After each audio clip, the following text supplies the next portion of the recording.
Darwin. Bonjour, nous allons aborder dans ce tutoriel la fenêtre de paramétrage d'un nouveau document sur InDesign CS6. Lorsque vous n'avez pas de document par défaut, vous avez ici cette fenêtre d'accueil, cette fenêtre de présentation. Si je clique ici sur Nouveau document, j'obtiens donc cette fenêtre de paramétrage. C'est la même chose que d'aller chercher dans le menu Fichier, Nouveau document ou le raccourci CTRL-N. Donc, dans cette fenêtre de paramètres, nous avons un certain nombre de choses qui vont définir notre futur document. Dans ce premier menu déroulant, ici pour l'instant nous n'avons qu'un choix, c'est un profil type de document par défaut. Dans le menu déroulant suivant, nous avons plusieurs profils de documents suivant l'utilisation que vous allez en avoir, notamment donc les destinations d'impression, de publication sur le web ou de publication numérique. Alors on va les passer un peu en revue. Si je choisis donc un mode d'impression, j'ai ici dans format de page, vous voyez un certain nombre de standards, lettres, legal, tabloïd, les formats A4, A3, A5, etc. Même les étiquettes de CD sont proposées ici. Si je choisis un format pour le web, je ne suis plus cette fois-ci en millimètres notamment, je serai donc ici, vous voyez, en pixels. Et j'ai ici, dans ce menu déroulant, un certain nombre de profils d'écran. Alors vous voyez que on est encore ici en 4 tiers. Rien ne m'empêche, cela dit, de rentrer directement ici les tailles d'écran, donc en pixels toujours, que je souhaite. Si je choisis un format de publication numérique, dans ici format de page, eh bien, je vais avoir quelques profils type là aussi de tablette ou de smartphone. Voilà. Alors je vais reprendre mon profil mode d'impression. Ici, nous allons rentrer le nombre de pages de notre document. Alors par exemple, je vais faire un 8 pages. Page en vis-à-vis, eh bien c'est le livre. Vous avez des pages qui se font face, des pages de gauche et des pages de droite. Le numéro de la première page, alors ça c'est apparu assez récemment, on a la possibilité de commencer un document non pas par la page numéro 1, la une, mais par des pages intérieures. Ça peut être des pages de gauche comme des pages de droite. Donc on peut tout à fait créer par exemple dans un mensuel le dossier thématique qui viendra en page centrale et qui serait, je sais pas, de la page 16 à la page 64. Ensuite, nous avons donc les formats de page, donc les standards, les formats de page d'impression. On peut évidemment se créer ses propres formats. Par exemple, je peux tout à fait choisir ici un format carré, rien ne m'en empêche.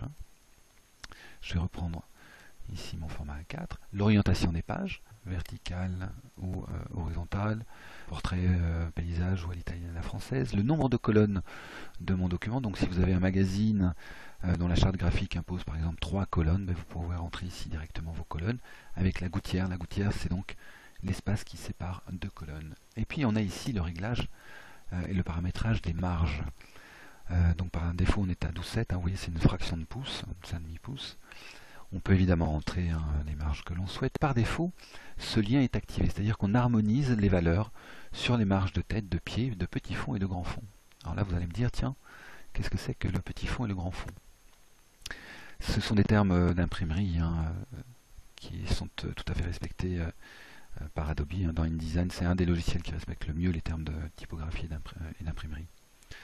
Donc petit fond, c'est la pliure, et le grand fond, c'est le bord extérieur de votre document.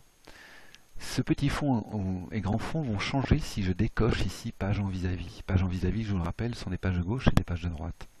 Si je décoche, j'ai ici marge de gauche et marge de droite. Ben oui, si je n'ai plus de page en vis-à-vis, mes marges de gauche sur toutes mes pages seront identiques et mes marges de droite seront identiques sur toutes mes pages.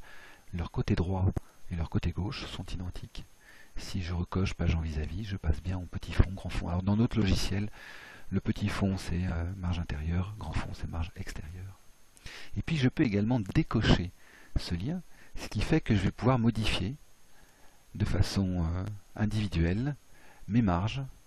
Par exemple, je veux une grande marge ici en petit fond de 20 mm, je laisse un grand fond à 10 mm, j'ai une marge de pied de 15 mm et une marge de tête de 10 mm. Donc je peux ignorer l'harmonisation des valeurs sur les 4 côtés de ma page. Et puis j'ai ici plus d'options.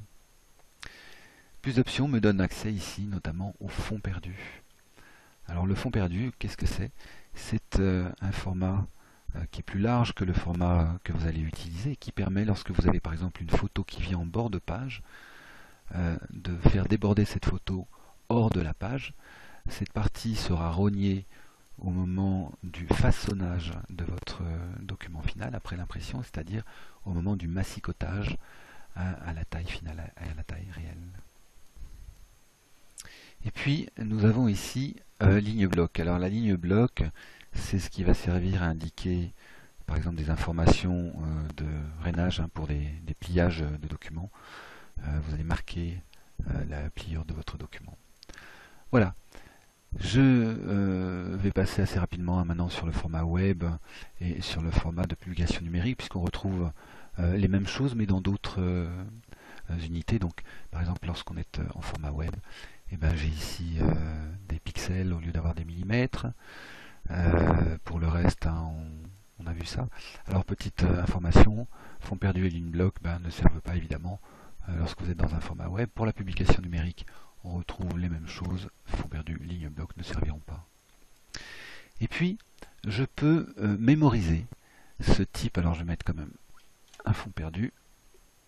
Je peux donc mémoriser ce profil type de document. Enregistrer prédéfini. Je vais lui donner un nom, par exemple 8 pages magazine. J'enregistre et il sera maintenant disponible, ce format type, dans ce menu déroulant. Donc je vais pouvoir ici me faire un certain nombre de profils types de documents. Par exemple, j'ai une petite affichette A4 à faire, je vais harmoniser mes valeurs à 10 mm, je vais laisser le fond perdu à 5 mm, j'aurai une seule gouttière, voilà. J'enregistre un prédéfini, donc à fiche A4. Voilà. Vous voyez que j'enrichis ici, donc au fur et à mesure, ce petit menu déroulant qui va me permettre de sélectionner directement le profil type de document que je souhaite, sans avoir besoin de refaire systématiquement tout le paramétrage de ces documents. Voilà pour ces paramètres de documents et l'enregistrement donc de ces profils types de documents. Je vous donne rendez-vous pour un prochain tutoriel. Au revoir, à bientôt.